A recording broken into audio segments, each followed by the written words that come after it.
There you go. Oh, it's not working.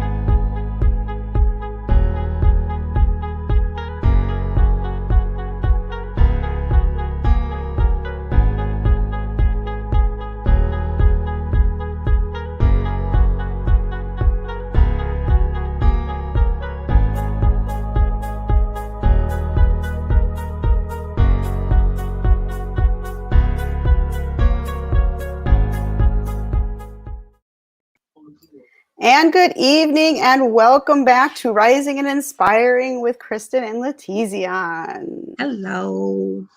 And welcome to our guest, Dr. Joe Sanfelippo from Fall Creek, Wisconsin. Hey guys, how you doing? Thanks for having me today. I appreciate it. Welcome. Thank you. We thank you for joining us. And thank you go ahead. So much for my attire. Oh, you look great. You know, everybody looks better in cricket gear. I'm just going to tell you that right now. Look at you, Kristen, all rocking. 2015, old school.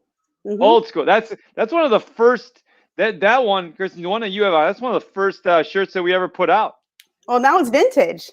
It's vintage. Yeah. That's right. We are doing everything we can to get that word out there. But, man, sometimes you got to get the old school. You know, and this is from the What's Great Educators Do Differently conference. That's where I got it from. Yeah, I remember. I got the picture. You and Maggie in the picture. Like I'm up here trying to make myself look taller when I'm trying to take that selfie. I know what picture you're talking about. I got you. I don't know where the sunglasses are. My son took those from me, so those are somewhere. Right.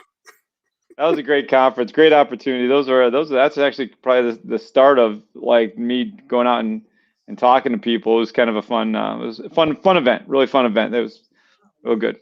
Yeah, I just can't wait till conferences start up again and I can actually go to them.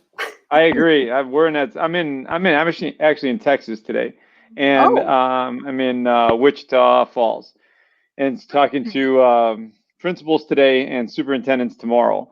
But it's and they're in person, but they're all distanced, and it's just a different feel. So I think it's slowly coming back, and I would think that by the time that late summer arrives and I think people will be back on site. So we'll see how it goes. But I certainly miss the conversations. Yeah, definitely. I mean, the conferences is where, in fact, that's where I started writing my book, Differentiated Instruction, was from from the conference there with you, Jeff, and Jimmy, and Todd. It was like you guys had inspired me to write that book. And I started it and I put it down for 4 years and I started back up and finally got it published. So good for you. I wish I could finish. I'm in the same spot. I'm like, I started another one, and it doesn't seem to have the right voice right now, right? Like it's just, it's like, well, that one's already been written. That's been written. I'm just still trying to figure out like what's the angle where we can help more people instead of just reading the same stuff. So LaTezeon, this is your first experience meeting Joe, which is a great experience, by the way. Like, it's already too much. I can tell already. Like, man, that guy from Wisconsin, he's loud. He's loud. Oh, no, not at all. Not at all. Now, I am supposed to ask about a song. Oh, no. See, let's shut this down right away. All right, I'll yell at you. I'll yell at both of you. I don't care. We're not singing. There won't be singing. There will never be singing. I'm just gonna say that out loud. Everybody's like, well, you should have a song. You should. No, I don't sing. It just doesn't happen. So we're just gonna leave it right there. There will be no songs. Okay. Let's see, where is it? Leave studio right here.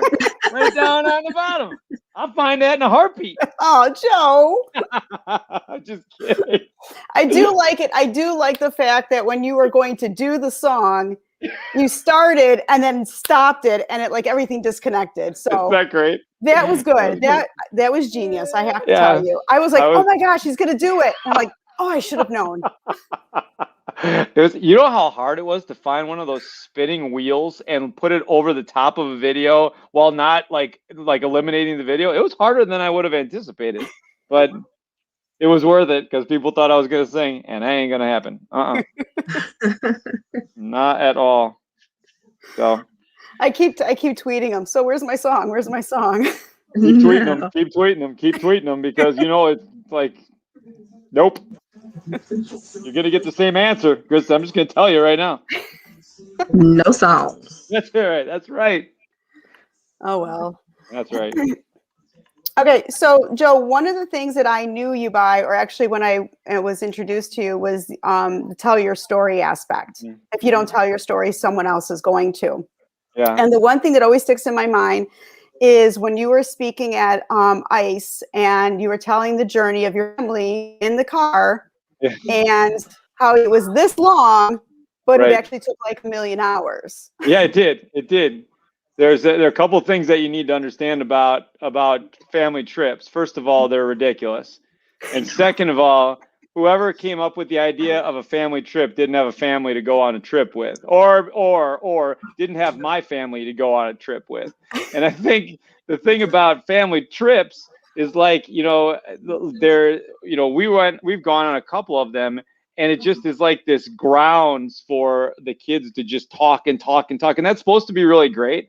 But I was like, that's a lot of talking, especially when your 8-year-old decides that at the time that she wants to tell you every story in the history of the world at a high level.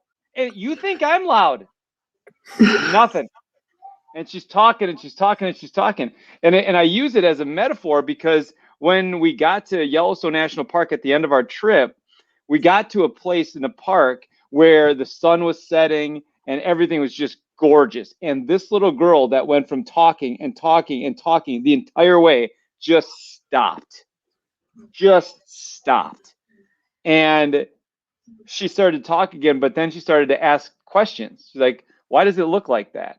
Take me over there. I want to see that. Why does it look like that? And the reason that I say that, or when I talk, is that the thing that we need to understand about schools is there's amazing things happening all the time in schools, but we get so busy to get to the next thing, to the next thing, to the next thing, that we don't take a step back and actually see the greatness that's happening in front of us.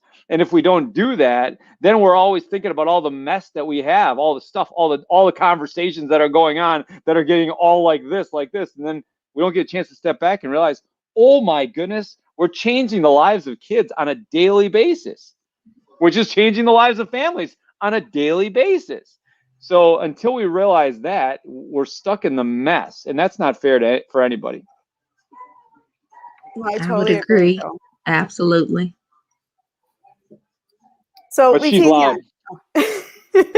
Well, it's funny that you say that because every time we do a show, is it your youngest, LaTezeon, always asks questions right when we start. She's always asking questions. He is very inquisitive, but he has a vocabulary out of this world. Yeah. He knows his math, and he is 5, but I think he's going on 25 sometime. Well, I had one of those too. Now she's 13. Now she's 14, and she's deciding that how school's supposed to run, because she's not afraid to tell you how school's supposed to run. That's for sure. But it's the way that it works, man. They are something else. But absolutely. Hey, and if she doesn't tell you, how are you ever going to know, right? Well, yeah, that's true. I guess you're right. I mean, because she'll definitely tell you. She's, it's really interesting about Allie, and my daughter Allie, who's in 8th grade right now, is that she wasn't, and she wouldn't mind me saying this because she said it to everybody. She wasn't a real big school fan, right? Like for a long time, she wasn't a big school fan. It was always one more thing. And when we went into pandemic, and she was doing remote learning, she was not a remote fan at all. Like, just did not like anything to do with it. She didn't like not seeing her people and all that stuff. And then we went into the hybrid model. It was a little better, but still not what she wanted. But we went back to school full time, 4 days a week with all of our kids on the 15th.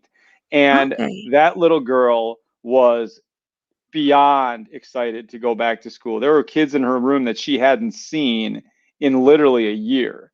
And so to be able to go back and see those kids again, and since that, I mean, I realize that it's a week, but in that week, she has been so excited to be at school every day just to see her friends again. I think we missed that, right? I think we missed that whole aspect, that social aspect of school, that if we don't figure out a way for these kids to be connected, then it ends up being a really bad situation because it turns into isolation. Isolation turns into depression. And then when you're isolated and depressed, there's no learning happening. Absolutely. Yeah, I completely agree. When my son was home, one of us was going to survive, and I wasn't sure which one. But he's been back since the beginning of March, 5 days a week. So, and in April he only goes half a day, which is fine because the other half is lunch and like recess. But they go back full time in April, and so he's been a lot happier. It's been a lot easier in the house. Like he's not like I'm stuck at home all year. I'm 100% remote, so I don't even go into the building. So I'm going to go to Walgreens just to get out of the house. Yeah. Yep. Right. No, I get that. I mean, just to see people, connect with people, it's an important piece of what we do.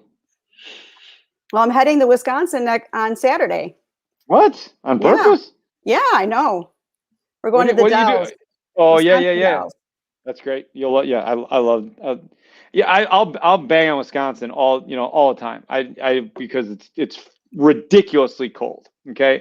But at the same time, I love our state. I really do. I love our state, and I love northern Wisconsin. And we have my in-laws I live in northern Wisconsin, but they live in like northern Wisconsin, and it is one of the most beautiful places you'll ever be. It's gorgeous, especially in the fall. So even though fall's like a week and a half, it's still worth being up there during that time, man. It's good. At least Illinois goes through 3 seasons in one day. So yeah, that's true. That's also true. Yeah, it's good. Well, have fun. You'll have a good time coming up. Yeah, it's good. Yeah, it's a way we get to be out of our house, out of our state. I might get tax coming in. I don't know anymore. You could. We've been trying to do that. As soon as we see the plates. Right. You see the Illinois plates, and you're like, okay, wait a minute. They like to give up their taxes, so. Yeah, right. That's right. Do that, and that's right. Usually, you guys don't come until the summer, though. Yeah, well. Everybody in Illinois, they all head north for the summer. They're all up here. I'm trying to sneak in spring, so you don't see me. You're like, oh, that's just a Wisconsin person, because no one would come up here for vacation. Not at all. Not so right. I won't say about your dogs. You don't say about me coming to Wisconsin. I don't know what you're talking about, dogs. This isn't recorded or anything like that. Nobody in the village of Fall Creek's watching this, I hope. Oh, wait. I got 10 people from Fall Creek, Wisconsin. Yeah, that's right. They're all ready to yell at me. So bring them on. Bring them on. Mayor, Chamber of Congress. It's Fall Creek, Wisconsin. There's no Chamber of Commerce in Fall Creek. There's 1,300 people in this village, Kristen. I mean, we have 800 kids at the school, man. I'm telling you, that's it. There's one street. There's three bars, two gas stations, and one school. Wow. No stoplights. Wow. That's it. And yes, I do know of a place like that here. So yeah, I can relate to that. It's nice, but it's remote. I mean, and what's nice about Fall Creek, Wisconsin, is it's not too far away from a bigger city, so you can get to Eau Claire, Wisconsin, without too much of a problem at all. And a lot of people live around Fall Creek, but send their kids to Fall Creek, which is really nice. And it makes us feel really good. It also keeps us on our toes because those are all open enrollment kids that could essentially go wherever they want, and they choose to come to our school because it's a good school. And if they don't think it is anymore, they're going to take off, and that's going to hurt us funding wise, enrollment wise. So we got to always be real cognizant that that's something we got to really take care of. Awesome. So our show is called Rising to Inspiring. So who can you say inspired you to get where you're at today? Oh man, so many people. And I think so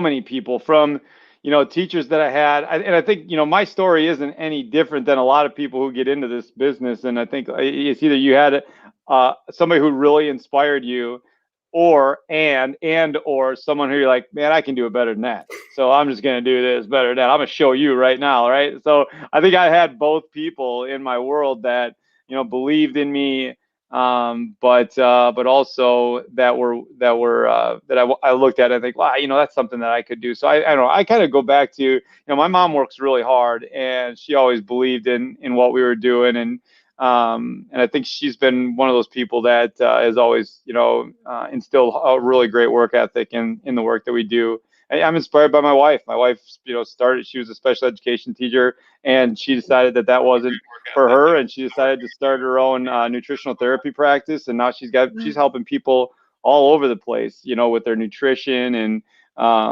doing what's best for their body. And I think that's inspiring to me to kind of change your course and be okay by changing your course. So there's like everywhere around I go, if it's an educator or if it's a coach, you try to take something away from them, to kind of move forward. I'm inspired by my kids too, and what they have had to endure, and really have, how they look at things a little bit differently, but they're just really hard workers. Yeah, I'd like them to clean up their room more or put the dishes away when they're done. But when it comes to doing stuff at school and outside of the house, they're exceptionally hard workers, and that's truly inspiring to me. Okay, so Dr. Joe, since I'm new to knowing Dr. Joe, Yeah. how did you get to be Dr. Joe? Right. Well, it's okay. Yeah. So you don't have to call me Dr. Joe. The only people that have to call me Dr. Sanfelippo, honestly, there's 4 of them, and they're the 4 guys that I lived with in college. And those guys forever have to call me Dr. Joe. Everybody else, I'm just Joe. But those guys will call me. They'll be like, "Hey, Joe, can you get me a beer?" I'm like, "I have no idea what you're talking about." Dr. Sanfelippo, can you get me? Oh yeah, absolutely, I can. So those are the only guys. So, I will tell you, one of my favorite stories about becoming Dr. Joe is that, so I'm going to start from the back and move this way. Okay. So becoming Dr. Joe was, I defended my dissertation in 2012. And right before I left an envelope on my secretary, Teresa, who's amazing, by the way. I left it on her desk, and I just left it there, and I just wrote Teresa, and I said, don't open till this whatever this day was. And then I went and I studied for a couple of days and went and did my dissertation. So I get done with my dissertation, passed the dissertation, and I called Teresa right away. And I called my wife first, and then I called Teresa. And I said, Teresa, I need you to open up that envelope and do exactly what that envelope says. And so she opens up the envelope, and the envelope has a narrative, a paragraph, and 4 names and 4 phone numbers. The 4 names were the guys I lived with in college. And the narrative was, hi, David. This is Teresa calling from Fall Creek Schools. Dr. Sanfelippo just wanted to know that if you wanted to have dinner with Dr. Sanfelippo, because Dr. Sanfelippo is going to be in the Milwaukee area, and Dr. Sanfelippo was wondering if you and Dr. Sanfelippo could have a time to talk about what Dr. Sanfelippo is doing these days. She called all my college roommates, and it was the best. I loved it, right? And so they were just like, they had nothing good to say about it. And I kept saying they were getting prank called. Anyway, so I started as I taught kindergarten, I taught 2nd grade, I taught 5th grade. I taught, I was an elementary school counselor. I coached basketball and golf at the high school. And then I was a principal. And then I was a principal superintendent combination. And then I was a superintendent all the way through. So that's the journey. And it's been really great. I was on the east side of the state for a while, around the Green Bay area. And then we came over to, my wife went to school in the Eau Claire area. And I think we always wanted to get back into this area. It's a beautiful part of the state. And principal job opened here, and we just took a shot at it, and it ended up, so like one of those things where, when sometimes during the basketball season, now you get, like, I was watching USC yesterday, and they were just like, everything that they shot went in. It was just like, it was incredible to see. And I think that's how I got on that streak with the interview. And I thought, like, everything just felt like bam, bam. I was nailing all the interview questions, and there's no way that I should have been in that interview. But somehow I got there, and I just started nailing questions. I'm like, well, maybe this guy can do it. Who knows? I guess. But it was one of those things that just, I kind of hit it at the right time, and it's been fun. It was meant to be. Yeah, exactly. That's awesome. I didn't even know. I did see one of your your videos of you, taking the teacher spot for a day and teaching kindergartners, and they were about to string you up. Like, oh yeah, they were ready to put me. I didn't know you talking about who was going to survive the day with your son. Like, same. They had me. I was an 8 in 4K this year, 4-year-old kindergarten. I'm like, I talked to the teacher after about like a half hour. I'm like, so what is it? So like, when do they stop? When do they stop? Like, when do they? At what point do they stop like doing all the stuff? Like, when do they nap? Because I'd like one of those. I want to be a part of that part. Okay. So yeah, it was good. I'm thinking about going up to Fall Creek and applying for some type of job. You know what? You'd be welcome to come on up. We rarely have them, but it's a great place to work. And and here's the thing that's really interesting to me about schools in general is like, we have Fall Creek, Wisconsin is not unicorns and rainbows. It's just not. We have our problems. There are people that I'm sure are not real jacked up, about from a leadership perspective or some of the other things that we do. I get that. What we're trying to do for people is just create the best possible work environment for them so they can do their best work.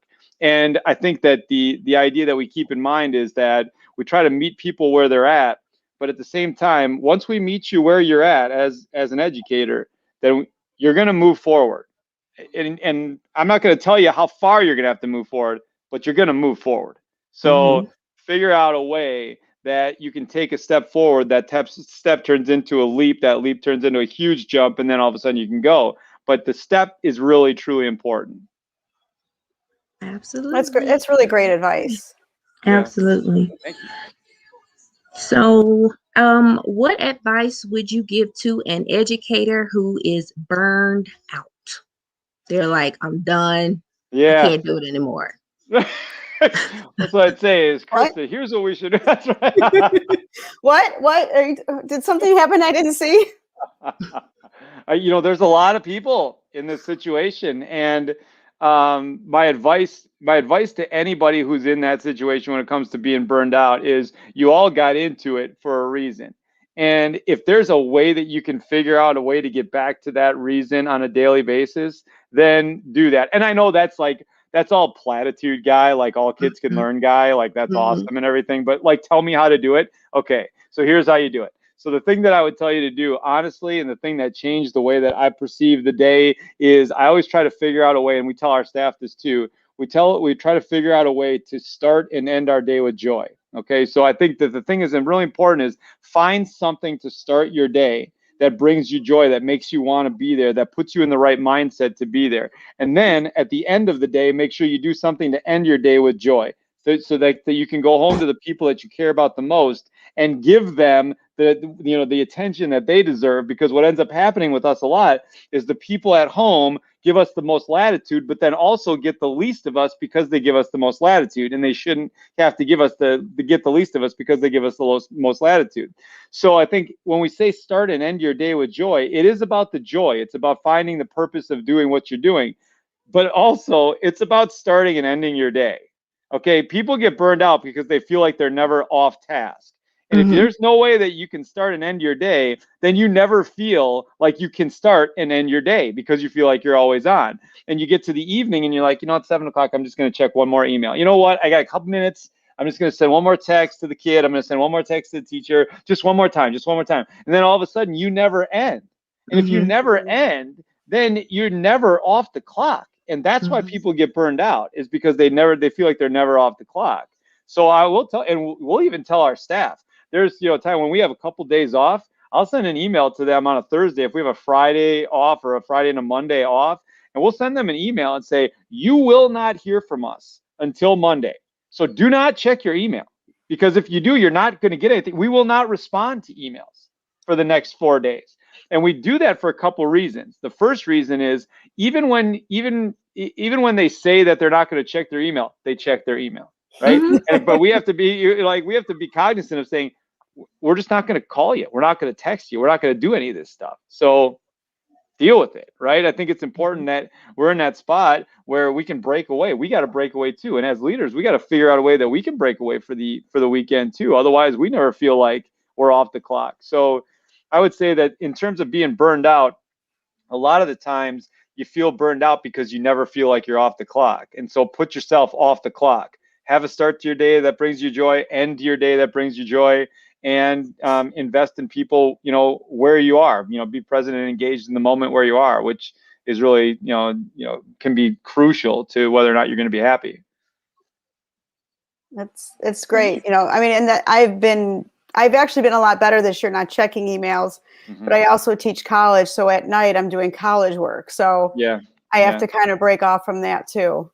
Do the same thing though, Kristen.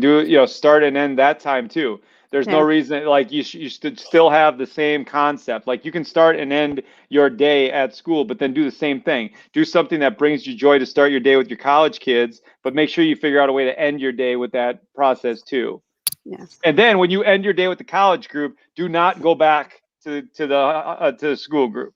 Otherwise, you're just cycling, and that's a huge problem for people, is they never feel like they can do enough.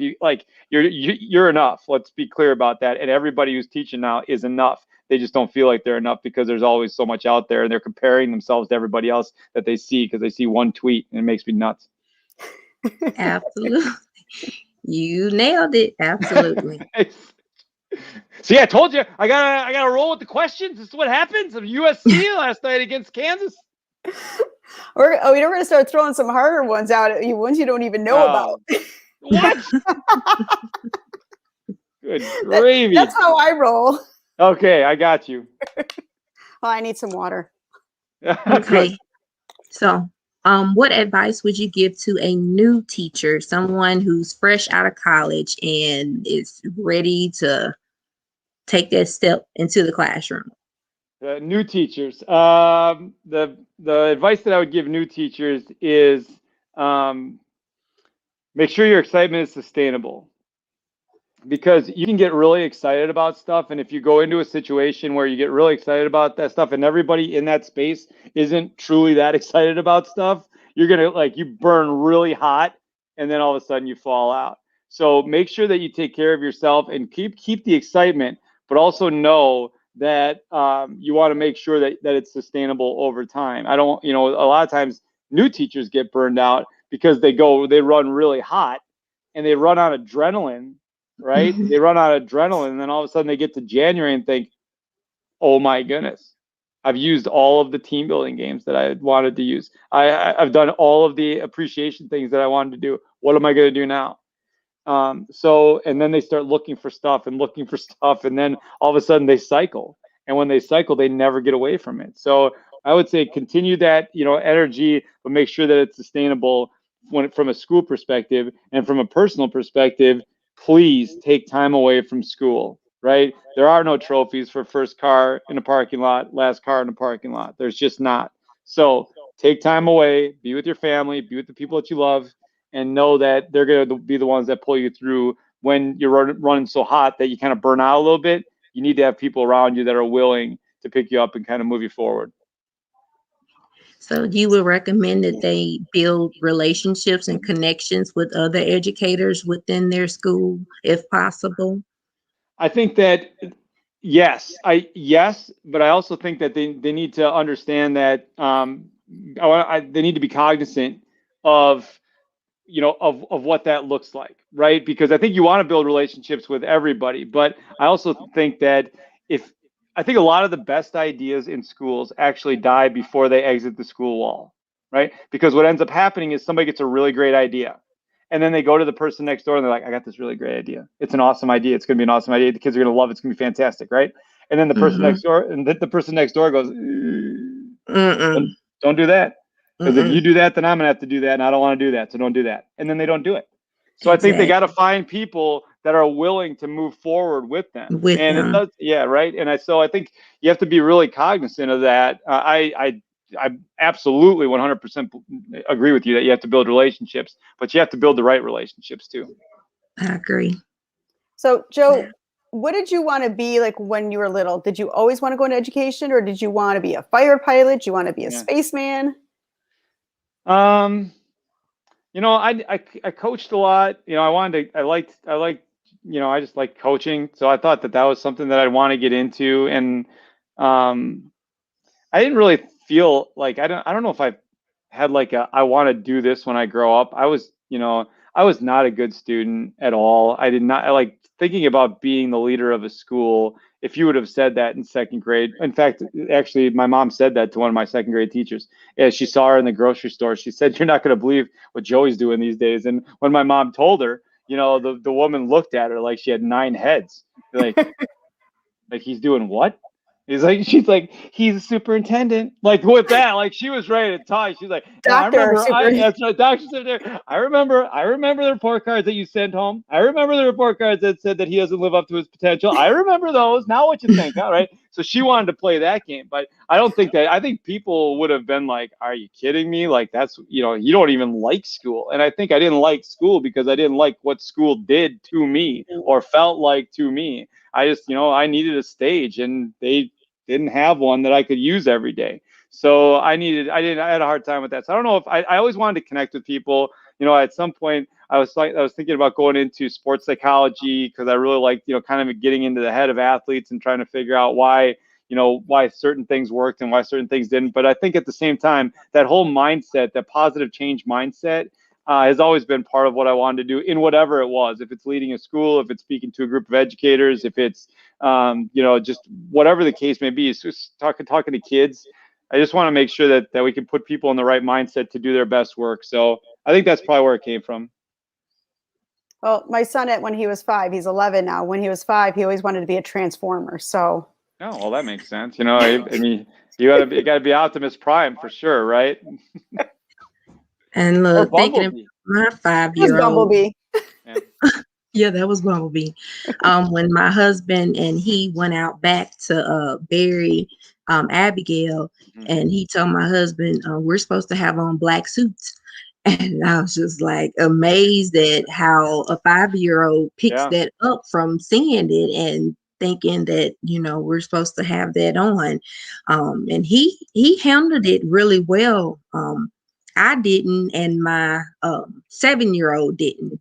But my husband and my 5-year-old, he's definitely his father's child because he was okay. Oh. I was like, yeah, we did not handle it well. I'll just tell you, there wasn't across the board. So thoughts. I keep saying it, but thoughts. Yeah. Yes, absolutely. Do you have a favorite quote? Oh man, my favorite quote. So it's a Frost quote, not a Robert Frost quote. It's and he says, don't aim for success if you want it. Just do what you love and believe, and it'll come naturally. So I think if you keep doing, I think I find myself at my worst when I'm looking for like what's the attainment that I'm looking for. Is it I want to get a certain position? Is it that I want to make sure that I speak to this number of groups throughout the course of the year? Is it whatever? Like that piece, what that does is it focuses me more on the product and not the process. So I think I always keep that quote in mind when I'm like, just do what you love and do what you believe in. And if you do what you love and what you believe in, all the good things will come your way. And they may not come your way at the time that you feel like they're supposed to come at your way, but there's a plan, and I truly believe that. So I think you just do what you love and believe in, and those things will come to you. Awesome. So 2 weeks ago, LaTezeon and I played the game Never Have I Ever. So I have one for you, Joe. Okay. Let me get it here. If you play me a song. That was the next one. Okay. Never have I ever called in sick. Oh, with the quotes. Oh, with the quotes, no. With the quotes, no. I have called in sick before, but never with the quotes. We're talking about like after college, right? Yeah. Because during college, I called in sick all the time. No, like as like a principal. No. I called in sick so many times that my mom came up to where I was going to school one day and just put a piece of paper and rolled it across the table at me. And she goes, "This is what it costs per class. I just need you to understand that." Okay. And then she left. And then she left. She didn't say anything else. Slid it across the table. This is the cost per class. That's all. Then she took off. She was gone. I'm like, well, you could have stayed, for dinner or anything that I would have made you pay for. But whatever, it's fine. But anyway, so Yeah. I've never called in sick. That's because you skipped class so you can pay for dinner. That's right. That's right. I was trying to help out best I could. That didn't work out. But yeah, that's yeah. So I've never called in sick. All right, here you go. Yeah. Never have I skipped a school meeting. Yeah. Absolutely, I have. I have 100% done that. 100%. And there's been times where I'm like, and this is going to sound awful. This is not a leadership trait. Do not do this.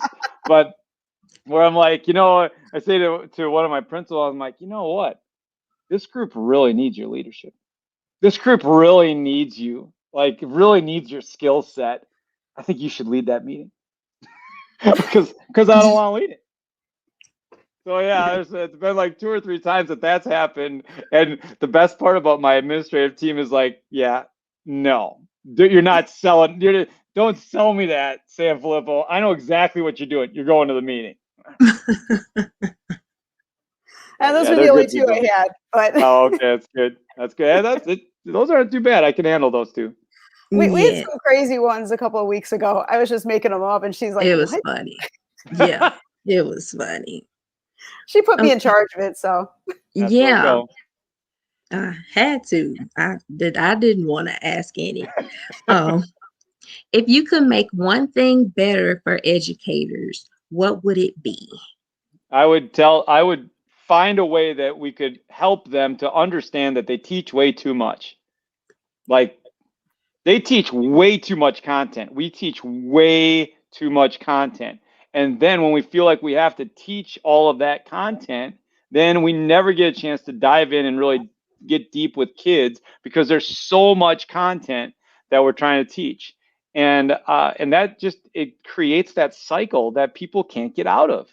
So yeah, I would say that would be the first thing, is that figure out a way for them to teach less content. Less is more is what we kind of talk about at our place. So I would also, I would say that's where it would start from. Would have to be, the upper head would have to come down. 100%. Yep, absolutely.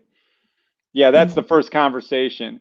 But if I could give anything to them, like on a daily basis, I would just tell them that your work has value. And if we can live in a world, if we can live in a community of learners where we do 3 things better than anybody, then we're going to change the way that people talk about schools and the way that you feel at schools. And that is that if you're willing to put yourself in the right mindset to recognize the greatness of your colleagues, right? Like, be in the right mindset instead of walking past the hallway class, past the classroom to get to your classroom, or just going to the copier and going back to your classroom. Take your time and actually recognize the greatness of your colleagues and stop it in there. When you stop in there, acknowledge to that colleague that they're great. So you recognize it, you acknowledge it, right? So you're in that moment, you acknowledge it to them. But the third thing is the most important thing. And that is, how do you extend the conversation about the greatness happening here to people over here who didn't see that the greatness was happening? Because what inevitably happens is, if you extend the greatness of that's happening over here to somebody across the school, what inevitably happens is the person that you extend the conversation to will go over to the person that's doing great things and tell them that they're doing great things, because at some point somebody did it for them and it felt good. And just doing that, creating that cycle in our school, changes the conversation about the work that we do. That's deep. So Bernie didn't have a YouTube channel or login, so she put it on the Facebook. Okay.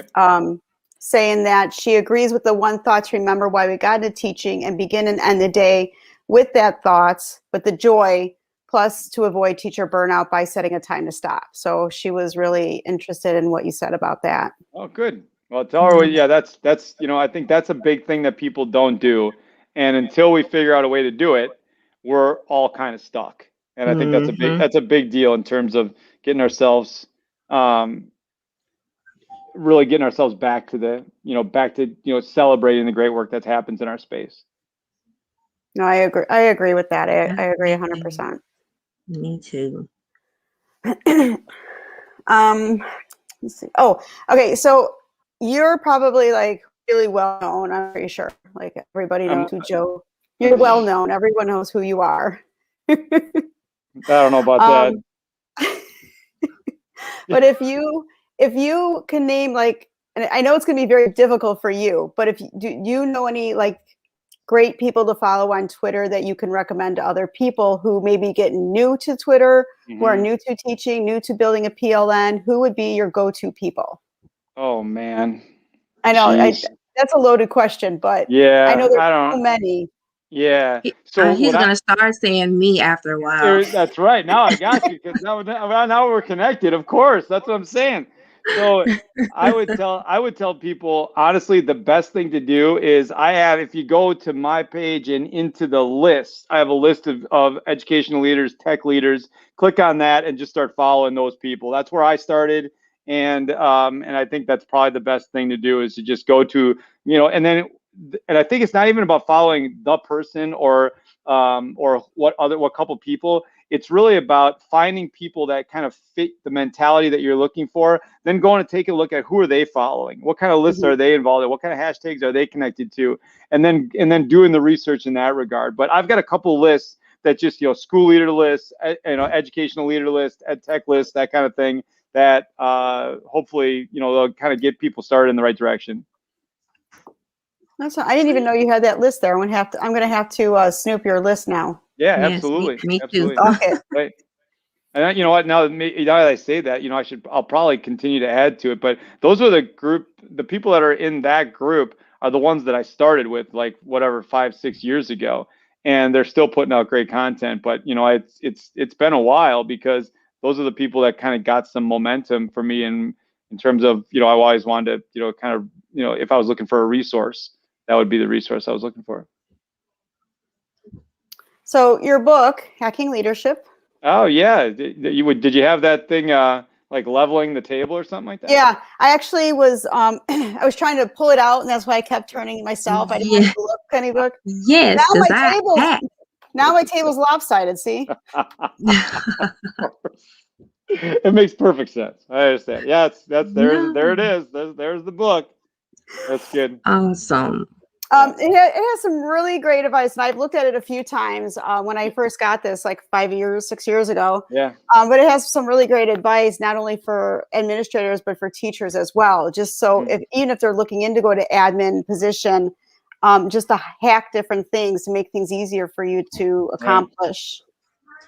Yeah, one of the things that was really important about the book is, like I said, I'm not platitude guy. Like I'm not the hey, believe in yourself. Well, that's great. I understand that, but like, tell me how. Give me something that's gonna like get me going. Like the motivation to read a quote and be in that spot. That's awesome.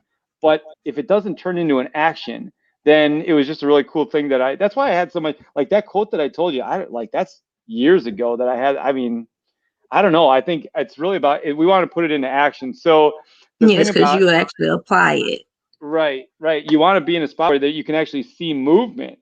So each hack is really what we did was we asked probably about 100 principals across the country what they're having the hardest time with as a leader, and then we took that and we took that and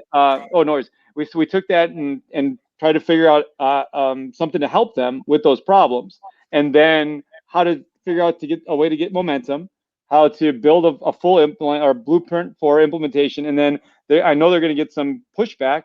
So what are we doing to make sure that we are able to address the pushback? And it was all based on Mark Barnes' hacking education framework, which was perfect for us because it gave us an opportunity to really kind of talk about problems, solutions, and here's the process by which you can do that. So and none of it's rocket science. I'm telling you, like none of it is. It's all just start your day and end your day with joy.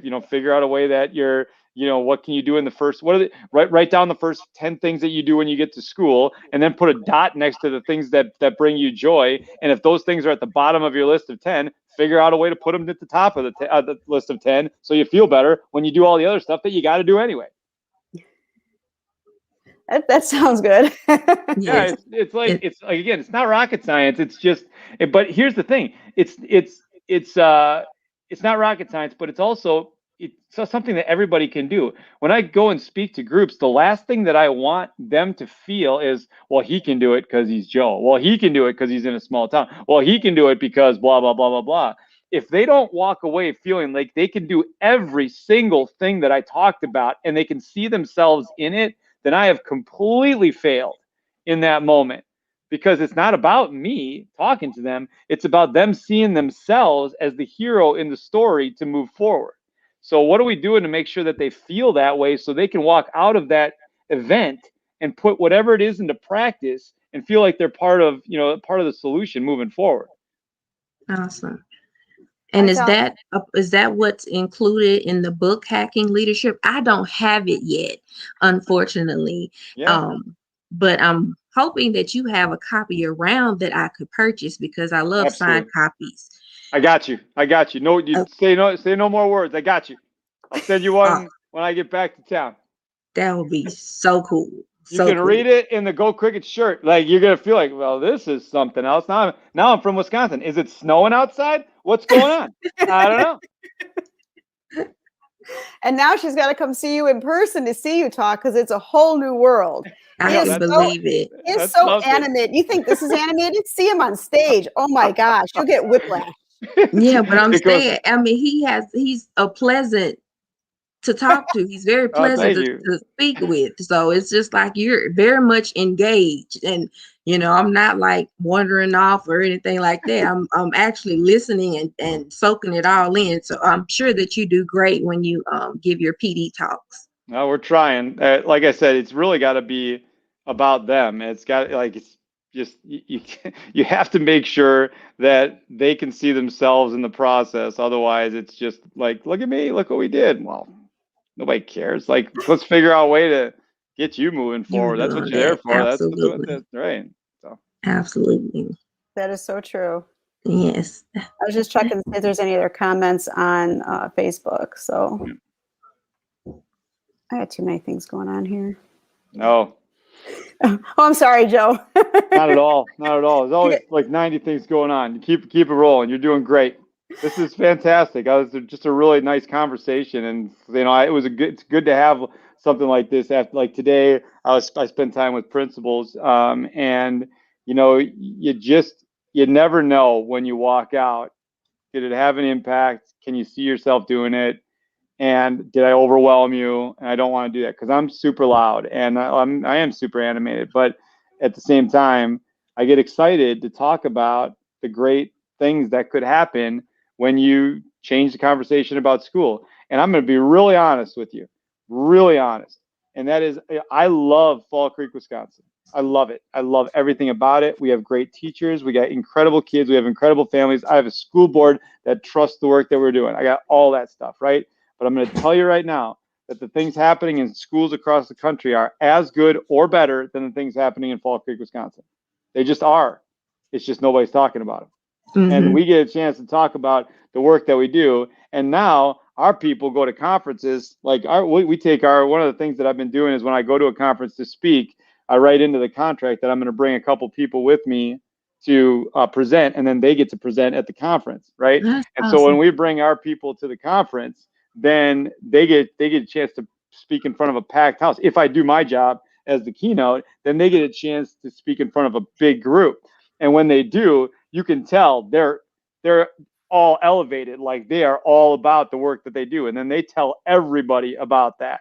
And that changes the conversation. But the things that we're doing, we got great teachers that care about kids. We're not splitting the atom, right? Like, we're not creating all these new robotic functions to do stuff. We're not, launching things. Well, we did launch something into space last year. But outside of that, like, these are things that people across the country are doing. And nobody's talking about it because people are still locked into what school was 25 years ago. And that makes me crazy. Mm-hmm. No, I understand that. I feel that, because I know when I was in the classroom, I had created a food pantry for my high school students, and I created a hygiene closet for them as well. But it was a small town, small school. And so I got my reward from seeing my students actually being able to go and get their snacks, or if Right. they needed to get something from the hygiene closet. It was my reward was just them knowing that Miss Ballantyne cared about them and Yeah. wanted to make sure that they were taken care of. So Right. definitely can understand when, you know, you're not acknowledged for what you're doing. And I think that that's a problem for probably a lot of teachers. I don't think that they are acknowledged as they should be in several school districts, or at least I know here in the state of Mississippi. No, they're not. And sometimes that's all it could take is just coming in and just telling that educator, you know, you're doing great, or you did a great job, or keep up the good work. And just simple words, and that would just turn that teacher's, you know, whole thought around, whole thought process around. So it was just, you know, it's the little things that I think administration should look at. But that's here in Mississippi, so you might want to come talk to some of them Yeah. here. Right. I know a couple of them I can name out, you know. Send them my way. Yes, they need it. The thing that gets me is that it doesn't cost any money. And so last week I was doing this thing for McCall in Michigan, a tech conference in Michigan. And one of the things that they had asked me to do is just have conversations, let people sign up for like a 20-minute block, have conversations, talk about whatever they want to, right? And I'm like, absolutely, no problem, we'll do that. And so I had people call, and we did Zoom meetings for 20 minutes. And I asked every time that we started, I asked the question. I'm like, so tell me somebody in your school that's doing great things for kids. And then they told me, this is the person that's doing great things for kids, and blah, blah, blah. And we talked for a little bit. And what they didn't know was, as soon as they got off the line, I went to their school website. I found the person that they were talking about. I called the person that they were talking about just to tell them that they were being talked about, right? Wow. And you think about that. There was 20 people that called that we had this conversation with. So 20 people, just by me taking an extra minute to find the name, call the person, and say that you're being talked about by this person. Now, not only does that person feel good about the work that they're doing, but guess what? They feel better about the person who was talking about them. Absolutely. And it was simply a call, right? And it costs no money. But at the same time, if you're intentional about that call, it changes the conversation about how each of those groups is looked at. Absolutely. And you can be that person. Like, everybody can be that person. And I'm just, to be really honest, it made me feel better too.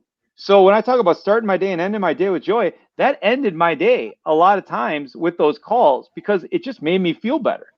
And I know it meant a lot to them that received those calls. I can imagine how they felt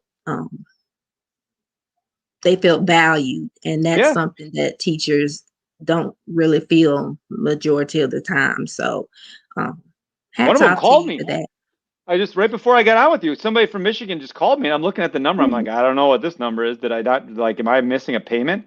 And so I get on the phone, and she's like, hi, this is Sue calling from Michigan. I just want to let you know that, you know, the call that you made last week just really made me feel great. And I've been doing a lot of other things this week, and I just wanted to call you and let you know. And I'll tell you, I felt awesome. I felt awesome that she then reached back out to me, and this is the recognize, acknowledge, extend model that we can do, and it doesn't cost any money. And if you live in a world where that's happening, and it can't just be the administrators, because if it's just the administrators, then it's almost like take your turn kind of thing. Yeah. If it's everybody, now we're creating a culture where everybody's story has value. And if everybody's story has value, then people are willing to talk about that story. Absolutely. So you'll call me 7 and 3 every day, right? Is that what we're going with?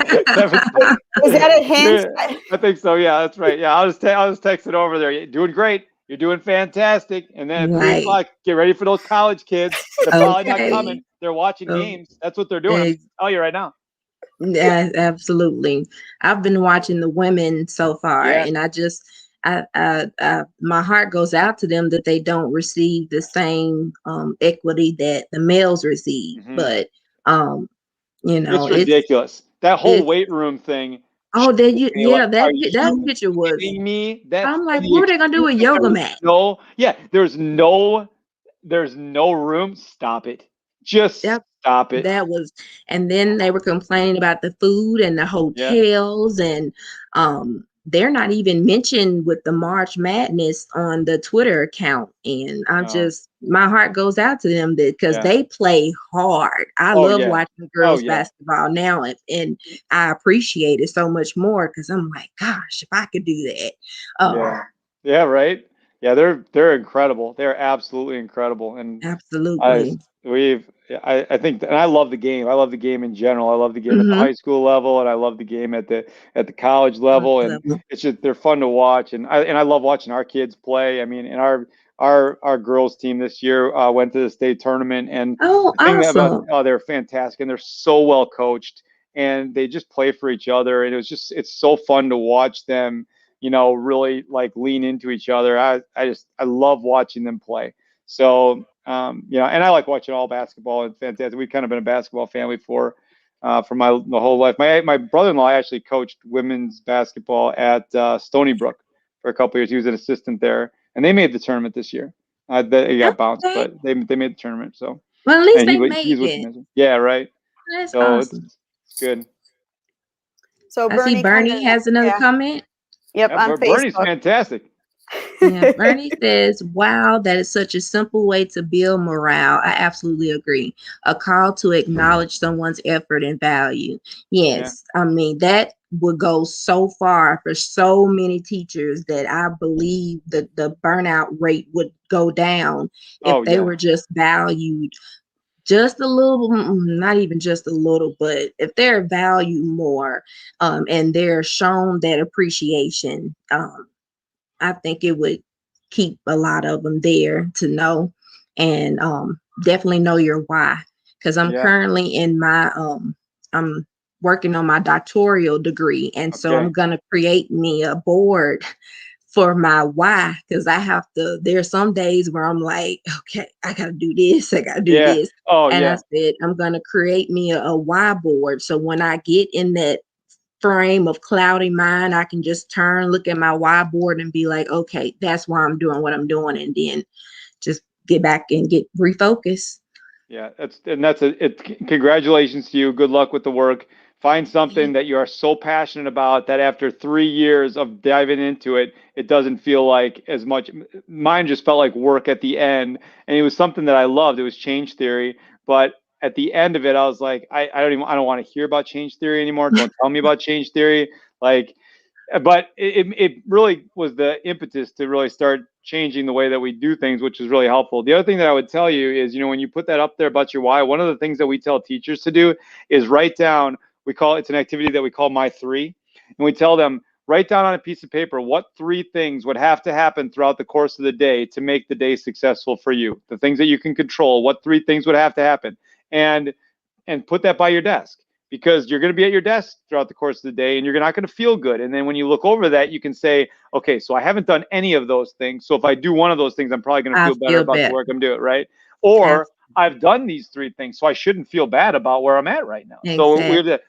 the other thing that we do, though, is when I go into classrooms, or when I go into classrooms to look at what teachers are doing, I go to the desk and I take a look at what the 3 are, and I look for those things in what they're doing. Because if I can leave a piece of positive feedback on what they're doing related to the things that they care about the most, now we've created value for them in that moment. And then we can build on that moment. I'm telling That's you, you're full of awesome. just inspiration today. I'm just I like, know. I'm just like full of it and enjoying it and Right. embracing and soaking it all in like a sponge. Right. Well, I had pizza for dinner, so that's, I think that's probably it right there. I didn't even eat the whole thing. I usually eat the whole pizza at a time. I didn't eat the whole pizza at a time, so maybe I got a little more energy and I all, knocked down. it's your after show snack, like the That's green right. I'll go room. back right at it. I'm gonna hit it right over there. It's got it right there. I'm gonna go right back at it when I'm done. I'm telling you. So how long are you in Texas for? Tomorrow. I'll go back Just tomorrow. And tomorrow? tomorrow. This is actually the last on-site event that I'm doing for a long time. I think I don't actually go back to going off site or on site until June, and then August is full. So I'm looking forward to that. But it's I don't mind doing I love the on-site stuff better. But even the virtual connections have been really good, and it's kept me at home. And I got to see all my son's basketball games this year, and I got to get to every one of the of Allie's gymnastics meets so far. So those are always good things, and things I haven't been able to do in the last couple of years. So things happen for a reason, and this is the reason. So we'll keep it going. All right. We have a message from Jessica. Is it Gildor? She says that this is such a remarkable and powerful thing to do. Everyone needs to be appreciated in every way. Yes, so, I feel that. Absolutely, 100%. If you feel appreciated, you're going to talk about your story a little bit more. Oh, and I like your idea of the pantry program. At my school right now, I have all sorts of snacks. Everyone can come in and get anything they want. Very inspiring. Look at that. You just inspired. So rising to inspiring. You just inspired someone today. I'm so excited. Now that has made my day. So all right. Hold on. I got to do this. I forgot to do this. If I don't do this, I'll never hear the end of it. Hold on, because we're going to be ending in a minute. And if I don't do this, Joe's going to yell at me. Joe's not going to yell at you. All right. Yeah, I'm gonna yell at you. 100%. I would have yelled at you. Absolutely. There's no question about it. Joe, the mighty crickets, man. It's the mighty crickets. We will annoy the heck out of you. Give us the opportunity, man. That's us. Absolutely. I'm all about it. After every 1 minute thing he does, he always says, "Go Crickets." So if we end the show with Joe, we have to end the show with "Go Crickets." Go Crickets. Absolutely. You might even see it posted on my tweet. I'm just going to say, "Go Crickets." Go Crickets, man. It's been fun to see it. So it's always, we always want to make sure that we're shouting out the groups, and our group is really exceptional. So I'm so very proud of them, and they change the lives of kids every day. So I'm very just blessed to be in that space. Awesome. Joe, I appreciate you coming on, taking the time last minute. I know I messaged you not too long ago, but I really appreciate you coming on, taking the time, talk with us, just having fun, and feel it so informal that it feels that we could just talk and talk and talk and just be all night kind of thing. Yeah, I appreciate it. Thanks for the opportunity. It was very nice to meet you. It's great. It's good opportunity, and add people to the network and grow together. Absolutely. And thank you for taking your time out to speak with us. I thoroughly enjoyed, and I come away with quite a bit. So I'm excited, and I look forward to the book so that I can. I'll send it out your way. I'm looking forward to that. So yes, it has been a pleasure speaking with you. Same feelings mutual. And you got to say, "Go Crickets." Go Crickets, everybody. Go Crickets. It's easy. Go Crickets. Go Crickets. Yeah, I love it. We want to thank everyone for watching, and everyone who posted any comments in, and we'll definitely have this replaying over and over again on Twitter, on Facebook. So definitely come and watch us, and follow Joe Sanfelippo on Twitter, and you'll be amazed at everything he does. And we have something else in here. We have one last thing. Jessica says, "Thank you all. I'll listen. I love to listen to you next time." Yay! Thank you, Jessica. We'll be here. Wonderful. I appreciate the work. Good job. Thanks, Joe. Thank you.